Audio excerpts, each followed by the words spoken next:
नमस्कार साथियों, स्वागत है जनता दरबार में। दोस्तों, आज का ये डिबेट काफी कमाल का होने वाला है, इसलिए आप लोग से अनुरोध है कि डिबेट को अंत तक देखिएगा।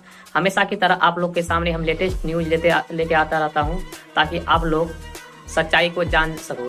दोस्तों, आज का ये डिबेट सुधांशु त्रिवेदी और सुप्रिया श्रीनेत के बीच होने वाला है, और आज का डिबेट में आप लोग को काफी कुछ सुनने को मिलेगा।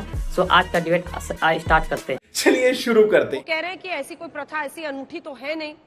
मुख्यमंत्रियों को तो जो भी सेंटर में बैठता है पार्टी में, वो कई बार बदला है, और ऐसा कांग्रेस भी करती आई है। अंजना जी, मैं छोटी सी बात का जवाब एक छोटी सी बाइट सुनाकर देना चाहती हूँ। 40 सेकंड की बाइट है। 11 मार्च मतलब कल की, आदरणीय माननीय प्रधानमंत्री जी की हरियाणा में थे। ये बाइट सुननी जरूरी है, और ये बाइट वो मनोहर लाल खट्टर जी के लिए कह रहे हैं। ये हमने पैकेज में भी डाला है। इस बाइट हमने में अपनी रिपोर्ट में सुना दिया कहते हैं, हमने अपनी रिपोर्ट में ये बाइट डाल दी है। मेरा बड़ा पुराना नाता है वो। हाँ। अरे एक मिनट, हमें भी सुनाने का मौका दे दीजिए। हाँ, लीजिए। मनोहर लाल जी और मैं बहुत पुराने साथी है। दरी पर सोने का जमाना था, तब भी साथ काम करते थे। जिससे पुराना साथ रहता है, पहले उन्हीं को निपटाते हैं। सावधान हो जाएं सब लोग। मैं दो बातें कह देना चाहती हूँ। इनकी बात का उत्तर देना मुझे लगता नहीं है कि मैं जरूरी समझती हूँ, लेकिन कुछ तथ्य लग देने चाहिए। पिछले 48 घंटों में 2 sitting MP Bharatiya Janata party के बृजेंद्र सिंह और राहुल कासवान कांग्रेस में शामिल हुए। पिछले एक हफ्ते में 4 सिटिंग बीजेपी एमपीज ने, जयंत सिन्हा, गौतम गंभीर, जसवीर कौर, सनी देओल, लोगों ने कहा हम भैया चुनाव नहीं लड़ना चाहते। पिछले एक हफ्ते में 2 लोग जिनको टिकट मिल गया, चाहे वो उपेंद्र रावत हो और पवन सिंह, उन्होंने टिकट वापसी करके कहा हम चुनाव नहीं लड़ेंगे। पिछले एक ही हफ्ते में कई लोगों ने राजनीति को अलविदा कह दिया। उसमें एक डॉक्टर हर्षवर्धन है, एक वहां पर नितिन पटेल जी, उन्होंने कहा भैया हमें टिकट ही नहीं चाहिए, हमें राजनीति ही नहीं करनी, अब हम जाके कुछ और करेंगे। ये एक डूबता जहाज है।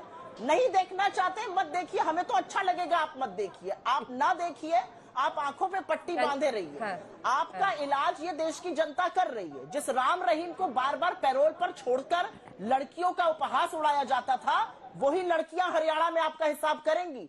जिन नौजवानों को खदेड़ा जाता था, जिन किसानों को दबदबा उनके ऊपर बनाया जाता था, पीटा जाता था, वही हिसाब करेंगे आपका।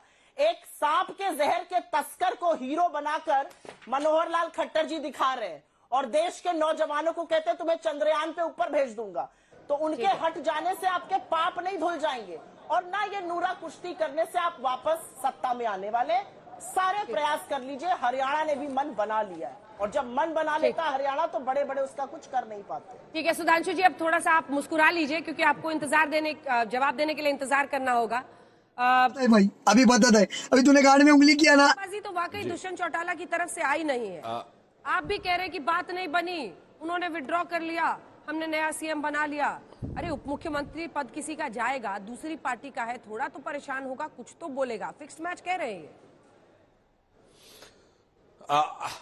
देखिए, हर्षवर्धन जी ने जो सोचा वो वर्तमान परिस्थितियों के परिप्रेक्ष्य में प्रभावित होकर ऐसी सोच गलत नहीं मानी जा सकती, क्योंकि यहां तो ये हो गया जो कांग्रेस पार्टी छोड़ के जाता है वो आए बाएं बोलने लगता है, पार्टियां छोड़ के जाते हैं वो लोग बोलने लगते हैं। तो गठबंधन में अगर उनको लगता है कि बगैर किसी के विरुद्ध अब अवांछित अपमानजनक टिप्पणी किए हुए लोग अलग हो रहे हैं, तो इसका मतलब कि वो बात ही नहीं है। मतलब लड़ाई होनी चाहिए, थोड़ी गाली गलौज होनी चाहिए, तब लगे कि गठबंधन टूटा गया, क्योंकि आज की राजनीति में पार्टियों के अंदर यह व्यवस्था और यह परंपरा बन गई है। इस कारण से यह समस्या नजर आती। मगर मैं याद दिलाना चाहता हूं, मुझे अचानक बैठे बैठे याद आ गया साहब, हरियाणा का एक बड़ा भारी रोल रहा है। हर्षवर्धन जी को याद होगा, इस देश में जो ओबीसी पॉलिटिक्स कही जाती है, उसका जो सबसे बड़ा टर्निंग पॉइंट था मंडल कमीशन। मैं लोगों को याद दिलाना चाहता हूं, मंडल कमीशन किस दिन लागू हुआ था? 7 अगस्त 1990। 15 अगस्त में एक हफ्ता रह गया था। वीपी सिंह का वो पहला 15 अगस्त होने जा रहा था। इतना बड़े सामाजिक न्याय की घोषणा तो हो सकती थी 15 अगस्त के दिन, क्यों नहीं की? क्योंकि 9 अगस्त को चौधरी देवीलाल की रैली थी, और उस रैली में इतनी भारी भीड़ आने वाली थी कि उनको लग रहा था कि जनता दल टूट जाएगा और तमाम सारे लोग उधर चले जाएंगे। उस समय तक जाट समाज ओबीसी में नहीं आता था, तो इसलिए जाट और गैर जाटों के बीच में डिवीजन करने के लिए उन्होंने इस उद्देश्य से किया। और शरद यादव ने यह बात अपनी एक पुस्तक का एक हिस्सा जो उन्होंने लिखा, उन्होंने स्वयं लिखी है कि मैं स्वयं चला जाता देवीलाल जी की तरफ, मगर 9 अगस्त को रैली थी इसलिए 7 अगस्त को किया गया। इसका मतलब सामाजिक न्याय नहीं, ये सब वही पुरानी कहानी है, जातियों को लड़ाओ, जातियों को स्थान। अब मैं बताना चाहता हूं, हमने सब जातियों को स्थान दिया, मगर किसी के दूसरे के विरुद्ध नफरत पैदा करके नहीं। मोदी जी का मंत्र है सभी जातियों की पहचान, सभी जातियों का सम्मान, सभी का स्थान। इनका है एक परिवार के हाथ में सत्ता और जातियों में घमासान।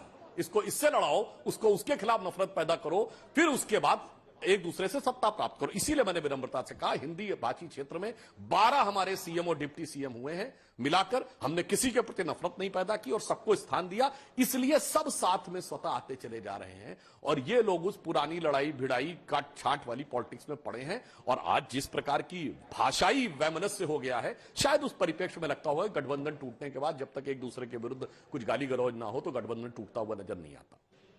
तो दोस्तों आज का ये डिबेट कैसा लगा आप लोग को, आप लोग कमेंट बॉक्स में अपनी राय दे सकते हैं। साथ में आप लोग चैनल को सब्सक्राइब कीजिए और बेल नोटिफिकेशन को ऑल पे कीजिए ताकि हम हमेशा वीडियो डालते रहें और आपके पास नोटिफिकेशन गिरते रहे। चलिए मिलते हैं कोई नेक्स्ट डिबेट में, तब तक के लिए जय हिंद, जय भारत, वंदे मातरम।